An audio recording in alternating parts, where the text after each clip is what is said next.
they were furious and wanted to put them to death. So they're wanting to put them to death. A Pharisee named Gamaliel tells them, no, if this is from God, you're not going to stop it anyway. So they said, Gamaliel's speech persuaded them. And then he says, they called the apostles in and had them flogged.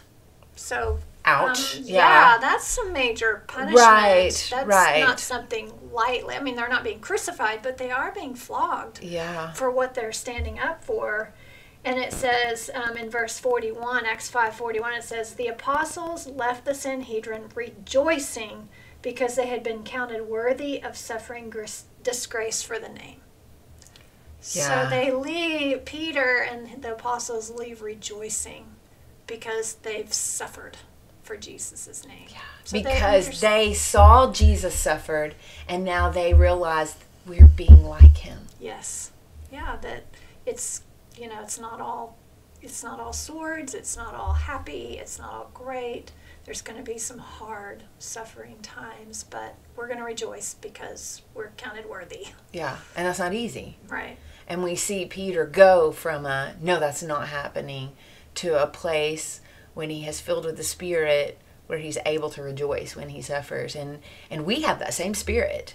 Mm-hmm. So we don't have to just pull this out like you were talking about pressing. We don't have to just press that. The Spirit will help us in that. Mm-hmm.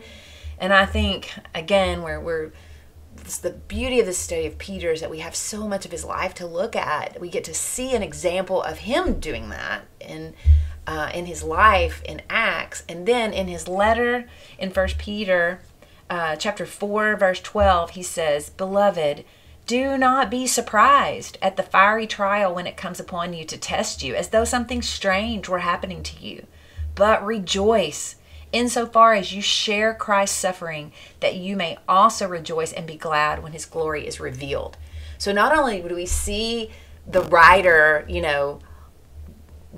Theophilus and Luke, the Theophilus writing and saying, and they went off rejoicing. Peter knew what he was doing. He's telling us, hey, don't be surprised when you suffer. If you follow this Jesus, you're going to suffer because you're being asked to go a different way than most of the world. And so when you do suffer, rejoice that you are suffering just like Jesus did. You're doing it. You're walking the walk. And so he, in essence, puts that down and encourages us. I think too many times we're surprised. Right. I think as a mother, when something happens to your child at school, you're tempted to go fix it.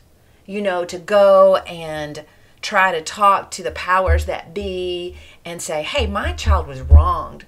And granted, if there's a bully, we need to do that at times. Right. We don't want other children to, there is time for that. But I think too quick, we're not quick enough to say, you know what?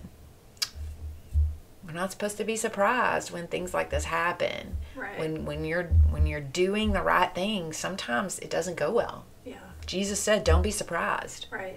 And so I think too many times we act surprised, like, can you believe what my boss did to me? Right. And Jesus would say, I told you, don't be surprised. Yeah. I think we're surprised quite a bit. Yeah, and it makes us anxious. Yes. And so we definitely should not be surprised. That's right. And so we can draw strength from this lesson in the fact that Jesus, we watch him saying the Lord's Prayer. It's his prayer, and we see him praying it. We hear it.